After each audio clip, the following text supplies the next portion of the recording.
नाज़रीन, नौमुंतखब अमरीकी सदर अपने ओहदे का चंद घंटों बाद हल्फ उठा लेंगे। क्या अब दुनिया एक न्यू वर्ल्ड आर्डर की तरफ जाएगी और ये न्यू वर्ल्ड आर्डर सदर डोनाल्ड ट्रंप का होगा? क्योंकि हमने देखा कि अपने ओहदे का चार्ज संभालने से पहले ही फ़लस्तीन के मामले पर डोनाल्ड ट्रंप एक्टिव हो चुके हैं। इसके साथ साथ अब इस बात का भी जायज़ा लिया जाना चाहिए कि क्या अमरीकी पॉलिसी में कितनी बड़ी तब्दीली आएगी। अगर हम पाकिस्तान की बात करें तो पाकिस्तान के अमरीका के साथ ताल्लुकात कैसे होंगे? मशरिक़ वस्ता में डोनाल्ड ट्रंप का किरदार क्या होगा? इस वक्त जो सारी सूरत हाल है वो इस बात की भी तवज्जो तलब है कि पूरी दुनिया में जिस किस्म की इस वक्त महाजराई हो रही है, इसमें अमरीकी इंतज़ामिया, नई इंतज़ामिया अपना किस किस्म का मौक़िफ़ सामने लाएगी, इसका भी जायज़ा लेंगे आज के प्रोग्राम के अंदर। और साथ साथ पाकिस्तान और अमरीका के ताल्लुकात को भी देखेंगे कि अब नई अमरीकी हुकूमत पाकिस्तानी हुकूमत के साथ किस किस्म के रवाबत कायम रख पाएगी। एक तासर हमारे यहाँ ये भी पाया जाता है कि अमरीकी नई इंतज़ामिया पाकिस्तान के साबिक़ वज़ीर आज़म इमरान ख़ान के लिए सॉफ्ट कॉर्नर रखती है। क्या अमरीका बराह रास्त इस हवाले से भी किसी मुदाखलत का इरादा रखता है और इसका फ़ायदा पाकिस्तान की अपोजिशन जमातों को हो सकता है? इस पर भी बात करेंगे। मेरे साथ मौजूद हैं मुल्क के सीनियर सहाफ़ी तज़ियाकार फैज़ रहमान साहब, वाशिंगटन में इस वक्त मौजूद हैं। फैज़ रहमान साहब अमरीकी और पाकिस्तानी ताल्लुकात के हवाले से बड़ी गहरी निगाह रखते हैं। उनके साथ तशरीफ़ रखते हैं मंसूर जाफ़र साहब, इंटरनेशनल अफेयर्स के एक्सपर्ट हैं और बिलखुसूस मशरिक़ वस्ता के हवाले से हम उनकी राय अक्सर लेते रहते हैं, उनसे रहनुमाई लेते हैं। डॉक्टर फ़रहा नाज़ साहबा फॉरेन अफेयर एक्सपर्ट हैं, आलमी अमूर के माहिर हैं। डॉक्टर साहब, आपका भी बहुत शुक्रिया प्रोग्राम में वक्त देने के लिए। फैज़ रहमान साहब, चंद घंटे रह गए, डोनाल्ड ट्रंप अपने ओहदे का बाकायदा चार्ज संभाल लेंगे, हल बर्दारी की तकरीब होगी। पाकिस्तान में बहुत सी क़ियास आराइयाँ होती हैं कि नई आने वाली जो हुकूमत है, अमरीकी हुकूमत, उसके शायद पाकिस्तानी हुकूमत के साथ ताल्लुकात बेहतर नहीं होंगे। पाकिस्तान को ये ताल्लुकात बेहतर करने के लिए भी अपने कोशिशें जारी रखनी होंगी। दूसरी तरफ सियासी अमूर की अगर बात की जाए, डोनाल्ड ट्रंप का सियासी एजेंडा क्या होगा? मलिक साहब, बहुत बहुत शुक्रिया। Good to be back on your programme, thank you.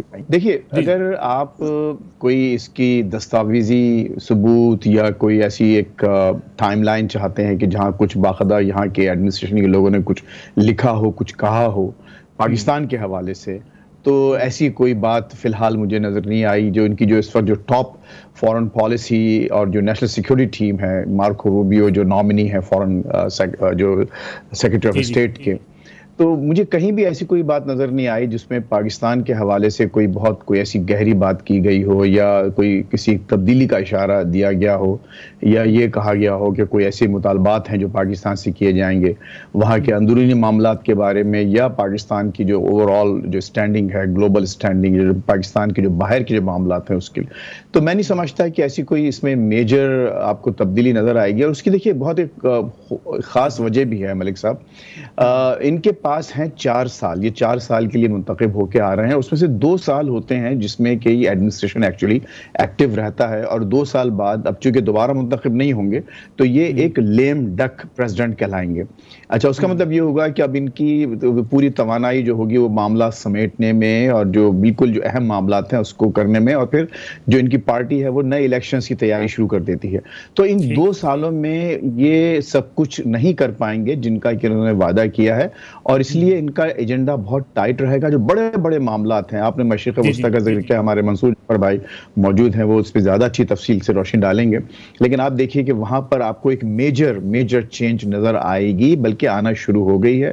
मैं समझता हूँ कि अब्राहम अकॉर्ड जो है दोबारा रीएक्टिवेट होगा, और उस पर आप बहुत सूरत के साथ कुछ तब्दीलियां और कुछ माहदे देखने नजर आएंगे, और उसके कुछ आपको आसार ऑलरेडी नजर आना शुरू हो गए हैं। सऊदी अरब में जो होने वाली तब्दीलियां हैं वो आपने देखा कि इलेक्शंस के फौरन बाद, नवंबर के फौरन बाद वहां के मामलात में भी तब्दीलियां नजर आई हैं। तो ये बहरहाल एक मोटी मोटी बातें हैं जो आपको इसमें नजर आ सकती। ठीक है डॉक्टर फ़रहा नाज़ साहबा, वैसे तो हमारे पाकिस्तान और अमेरिका के ताल्लुकात हमेशा उतार चढ़ाव का शिकार रहे हैं, लेकिन डोनाल्ड ट्रंप जिस किस्म के जो है उनकी पर्सनैलिटी है, बड़े ब्लंट भी हैं, खुल के अपनी जो है वो राय का इजहार भी करते हैं।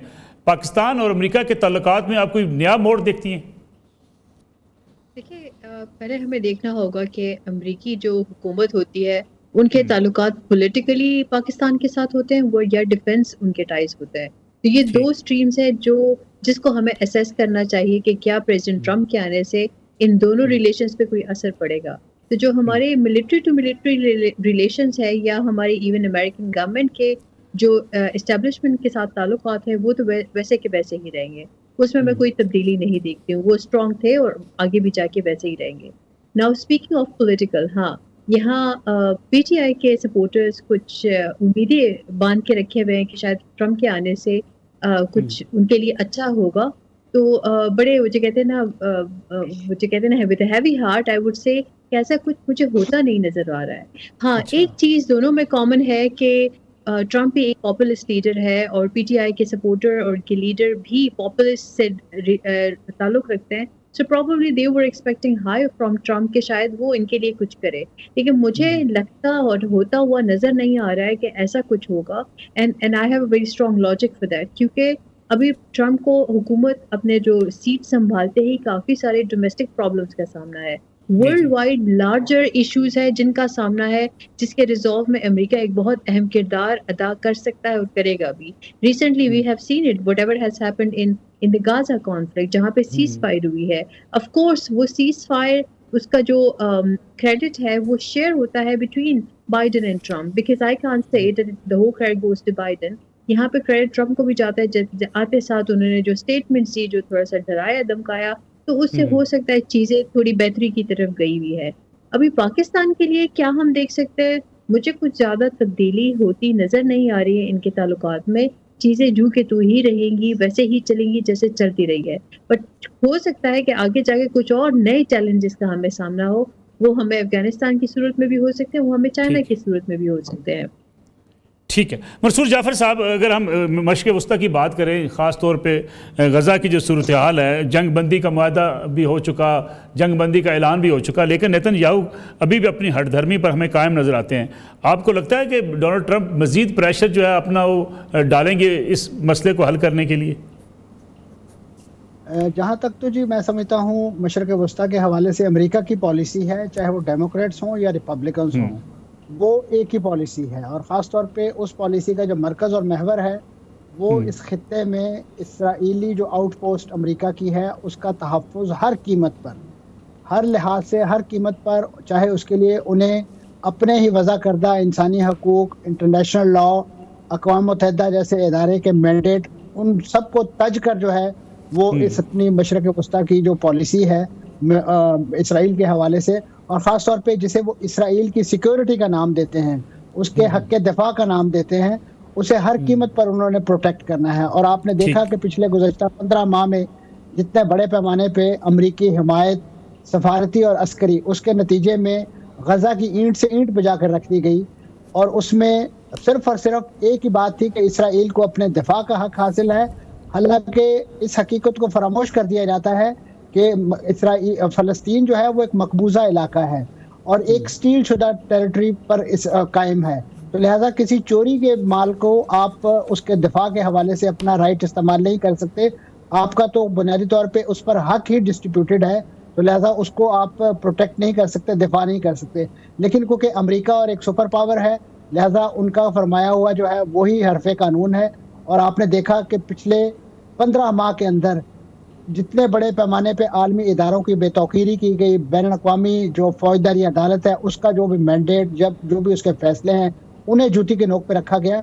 ऐसे में मैं समझता हूँ उनसे कम से कम मशरक़ वस्ता के हवाले से किसी पॉलिसी में तब्दीली की तवक्को नहीं है। हाँ, उनका एक डिफरेंट स्ट्रीम हो सकता है, क्योंकि वो जिस तरीके से मैं आपको कहते हैं कि मैं ट्रांजैक्शनल लीडर हूँ और कारोबारी शख्सियत हूँ, तो उन्होंने मशरक़ वस्ता को जो बज़ोरे ताकत या जैसे कहना है तलवार के जोर पे शेयर करने के बजाय उसके लिए उन्होंने इकोनॉमिक एजेंडा जो है वो अनफोल्ड किया है। और माजी में भी जब उनका पहले दौरे हुकूमत था तो उन्होंने बहरीन में जो एक बैनुल-अक़वामी बिजनेस कॉन्फ्रेंस की और उसके बाद उसके नतीजे में अब्राहम अकॉर्ड हुए कि जिसमें यूएई, मराकश, सूडान, ये तमाम जो है यके बाद दीगरे इसराइल की झोली में पके हुए फल की तरह आ गिरे। और अब दूसरे मरहले में जो दूसरे एजेंडे के लोग रह गए हैं उनको डराने धमकाने के लिए इसी जो ट्रंप इंतज़ामिया है उन्होंने मशरक़ वस्ता का एक ऐसा मुतनाज़ा नक्शा जारी करवाया इसराइल से कि जो बुनियादी तौर पे एक सरी पैगाम था अरब और गल्फ दुनिया के लिए कि अब एक दो मैदान हमने मार लिए हैं, उसमें फ़लस्तीन लबनान और शाम शामिल है। अब उसके बाद बारी उर्दन और अला हाजल क्यास दीगर जितने भी ममालिक हैं उनकी है। तो लिहाजा उन्होंने इकोनॉमिक एजेंडे के तहत इसराइल के साथ ताल्लुकात कायम करने हैं या फिर उन्होंने अस्करी लिहाज से गजा की किस्मत के नतीजे में जो है या उस जैसी सूरत हाल का सामना करना है।